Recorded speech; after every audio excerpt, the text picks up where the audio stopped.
Oke, Assalamualaikum warahmatullahi wabarakatuh. Eh, Kami dari kelompok 6 terdiri dari Mbak Novika Jayanti, Rina Yulianti, Nurhayu Batmayani, Octavia Dwi Haryanti, dan saya sendiri Fandi Ahmad Rafian.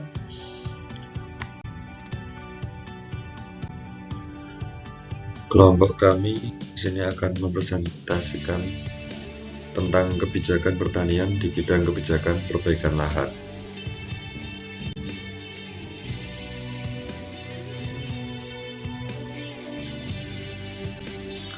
Oke, tentang konversi tanah ini mengenai konversi tanah Indonesia yang diakomodir dengan adanya Undang-Undang Republik Indonesia Nomor 41 Tahun 2009 tentang perlindungan lahan pertanian pangan berkelanjutan.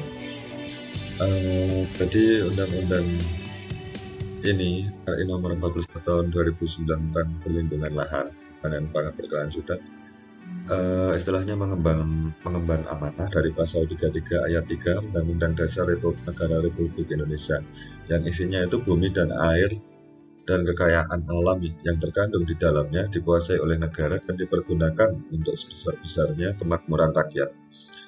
Nah, dari hal ini sangat jelas bahwa substansi dalam Undang-Undang RI Nomor 41 Tahun 2009 tentang pelindungan lahan pertanian pangan berkelanjutan bertujuan untuk mewujudkan kemakmuran yang sebesar-besarnya bagi rakyat Indonesia melalui pemanfaatan lahan pertanian. Oke, kemudian tujuan eksplisitnya dinyatakan dalam pasal 3 UU Nomor 41 Tahun 2009 tentang pelindungan lahan pertanian pangan berkelanjutan. Nah, yang pertama itu melindungi kawasan dan lahan pertanian pangan secara berkembang. Yang kedua, menjamin ketersediaan lahan pertanian pangan secara berkelanjutan. Yang ketiga, mewujudkan kemandirian, ketahanan, dan kedaulatan secara berkelanjutan. Yang keempat, melindungi kepemilikan lahan pertanian pangan milik petani. Yang kelima, meningkatkan kemakmuran serta kesejahteraan petani dan masyarakat. Jadi sebenarnya di makalah masih ada lagi sampai ada 8 ya, berarti kurang 3 ini saya sebutkan sekalian. Nah, yang keenam meningkatkan perlindungan dan pemberdayaan petani. Yang ketujuh meningkatkan penyediaan lapangan kerja bagi kehidupan yang layak. Terus yang terakhir, yang ke-8, mempertahankan keseimbangan ekologis. Badan Pertahanan Nasional tahun 2014 memprediksi bahwa hingga tahun 2030 sekitar 3,1 juta hektar atau 42,4% dari lahan sawah irigasi yang ada, 7,3 juta hektar terancam beralih fungsi.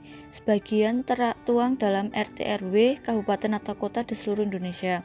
Untuk mengendalikan konversi lahan sawah tersebut, pemerintah telah menerbitkan Undang-Undang Nomor 41 Tahun 2009 tentang perlindungan lahan pertanian pangan berkelanjutan atau PLP 2B. Undang-undang tersebut harus menjadi acuan bagi pemerintah dan pemerintah daerah dalam melindungi lahan pertanian pangan dalam rangka mempertahankan ketahanan pangan dan kedaulatan pangan nasional, sekaligus merupakan acuan dalam perencanaan dan pengalokasian lahan melalui RT RW pada tingkat nasional, provinsi, dan kabupaten atau kota. Berdasarkan Peraturan Pemerintah Republik Indonesia Nomor 26 Tahun 2008 tentang Rencana Tata Ruang Wilayah Nasional, Pasal 66 menyebutkan kriteria peruntukan kawasan pertanian adalah sebagai berikut. Yang pertama, mewakili kesesuaian lahan untuk dikembangkan sebagai kawasan pertanian. Yang kedua, ditetapkan sebagai lahan pertanian pangan abadi. Yang ketiga, mendukung ketahanan pangan nasional.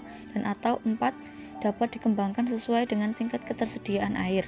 Kedua perangkat regulasi ini saling terkait satu sama lain dan dapat dijadikan sebagai pengendali pemanfaatan dan konversi lahan. Hanya saja dalam tatanan implementasi di lapangan masih belum optimal, sangat tergantung pada kebijakan pemerintah daerah setempat. Dalam Undang-Undang Nomor 41 Tahun 2009 yang mengenai penetapan lahan pertanian pangan berkelanjutan dilindungi dan dilarang serta dialihfungsikan.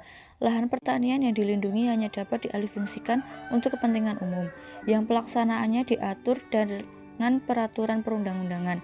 Pengalihfungsian lahan yang sudah ditetapkan dilakukan dengan syarat-syarat sebagai berikut. Dilakukan kebijakan kelayakan strategis, disusun rencana alih fungsi lahan, dibebaskan kepemilikan haknya dari pemilik, dan yang terakhir disediakan lahan pengganti dari lahan yang dialih fungsikan.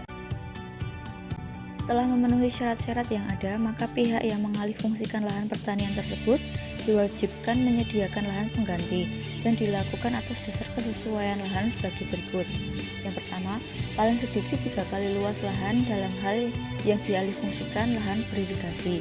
Yang kedua, paling sedikit 2 kali luas lahan dalam hal yang dialih fungsikan lahan reklamasi rawa pasang surut dan non pasang surut atau lebak.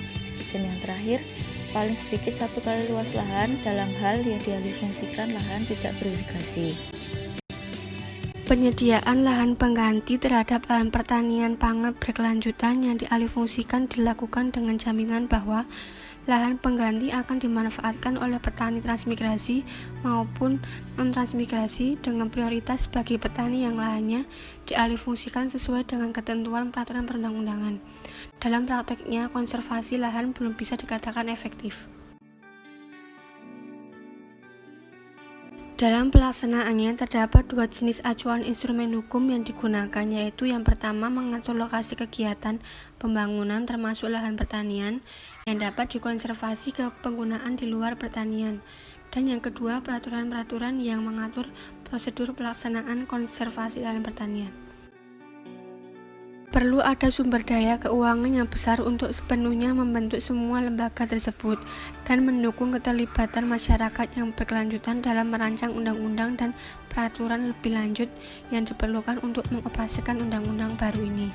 Sedangkan kebijakan mengenai pertanahan di Kamboja telah dilaksanakan sejak Januari 1985 dan 3 bidang prioritas utama untuk land reform meliputi LA atau administrasi lahan, LM atau pengelolaan lahan, LD atau distribusi lahan.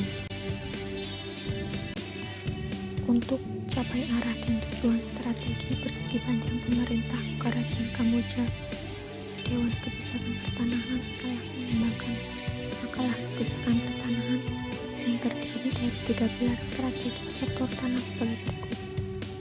Pertama, administrasi pertanahan untuk keamanan penguasaan melalui sertifikasi tanah dan penyelesaian sengketa tanah alternatif. Kedua, pengelolaan lahan untuk pembangunan berkelanjutan melalui perencanaan tata guna lahan. Dan yang terakhir, distribusi tanah dengan ekuitas melalui alokasi lahan untuk tujuan sosial dan ekonomi. Dilema yang sering dihadapi oleh pemerintah daerah antara lain desakan kebutuhan lahan terutama untuk pengembangan wilayah dan infrastruktur. Kedua, berbagai kepentingan jangka pendek daerah seperti PAD. Dilema tersebut hanya bisa diatasi dengan pemahaman yang kuat dari semua pihak terkait di daerah, utamanya Bupati dan DPRD, terhadap makna ketahanan pangan jangka panjang dan posisi strategis lahan sawah. Hal ini dapat diatasi dengan memberikan dukungan dan insentif bagi petani agar lahannya tidak dikonversi. Baik, selanjutnya adalah dengan perda ini sulit bagi pengembang untuk mengkonversi lahan sawah menjadi non-pertanian, menjadi lahan non-pertanian. Peranan pemerintah daerah kabupaten, terutama bupati, sangat besar dalam terlaksananya LP2B di wilayahnya. Namun, adanya kendala pada konferensi lahan menjadi pemukiman secara pribadi untuk pemenuhan pemukiman keluarganya. Oleh karena itu, perlu diadakan sosialisasi kepada masyarakat lahan mana yang termasuk LP2B.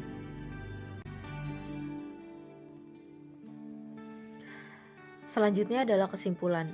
Setiap negara mempunyai pengalaman yang berbeda-beda, sehingga berakibat setiap negara pasti mempunyai aturannya sendiri dalam hal mengatur penggunaan, penataan, dan peruntukan tanahnya. Di Indonesia sendiri, pengaturan mengenai bidang pertanahan khususnya dalam hal lahan pertanian diakomodir oleh Undang-Undang Nomor 41 Tahun 2009 tentang perlindungan lahan pertanian pangan berkelanjutan. Namun tetap saja, pada prakteknya masih sering terjadi permasalahan-permasalahan yang hal ini tidak lain terjadi karena ketidaktaatan dalam menjalankan peraturan tersebut.